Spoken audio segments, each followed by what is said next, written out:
Hi, my name is Erin Elliott, and I am a K-5 elementary music teacher up in Northern Indiana, and I am the teacher author behind From Do-Re-Mi to You.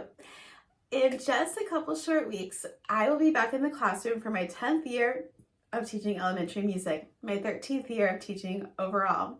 And I know if you're listening to this in real time, some of you guys are already back in the classroom, which is crazy to think about in the middle of July. Whether you are a new or seasoned teacher, learning the names of our students is probably one of the biggest challenges of the beginning of the year. We have hundreds, maybe up to 1,000 names to learn. And for some of us like me, names are really hard no matter who it is or what the situation is. It does get easier as the years go on and you have students move up from grade to grade, but it's still important to brush up on their names in the beginning of the year, especially as some of them grow and mature over the summer. There are a lot of ways to practice learning names, and I have a blog post that I'm going to attach down below in the description with other ways of learning students' names. But I wanted to talk about different name games to help you learn students' names. I always include a name game in the beginning of each year. If I were a new teacher, I would probably do it for more lessons. But even if there are no new students in a class, I will still do a name game for myself and for my students as well. There are a lot of really good options for name games. I'm going to give you my 6 favorite name games, 3 for your lower elementary and 3 for your upper elementary. For lower elementary, one of my absolute favorites that I've been using a lot in the past few years is the song Hey Children Who's in Town. It's a chant that I think came from the Spotlight and Music book and goes like this. Hey children, who's in town? Everybody stop and look around. Hey children, who's in town? Give us your name and then sit down. And then 4 students in a circle will chant their name and will chant it back. Now, ideally, I want them to be rhythmic, but if you're doing this with kindergartners, just getting them to say their name, that's a win in my book.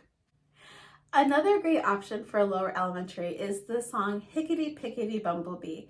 There are a lot of different iterations of this song. There is Ickety Rickety, Higgledy Piggledy, Rickety Rackety, but I like to use Hickety Pickety Bumblebee, and I wish I had her here with me. Get out my bee puppet, Busy. Busy is one of my favorite puppets to use, and she has no stinger, so she's a really friendly bee. But we'll sing the song, Hickety Pickety Bumblebee, will you say your name for me? And then I will land on 4 students. Again, ideally, I want them to sing their name on So, Me, and maybe La.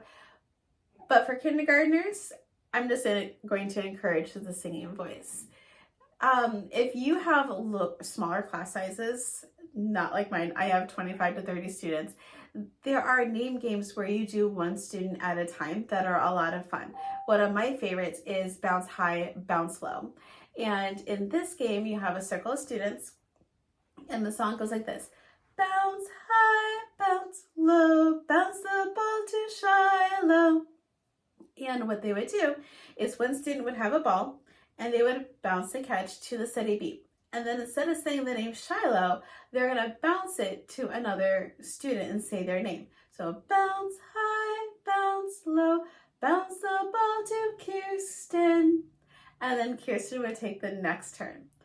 For upper elementary students, there are a lot of really fun options. One of my favorites I learned in my ORF Level 1 class, and it's called Cowboy Joe. And this is a 1 person at a time name game, but for upper elementary, that tends to go pretty quick still too. So how this game works is that in a circle, each person will share their name and one thing that they like.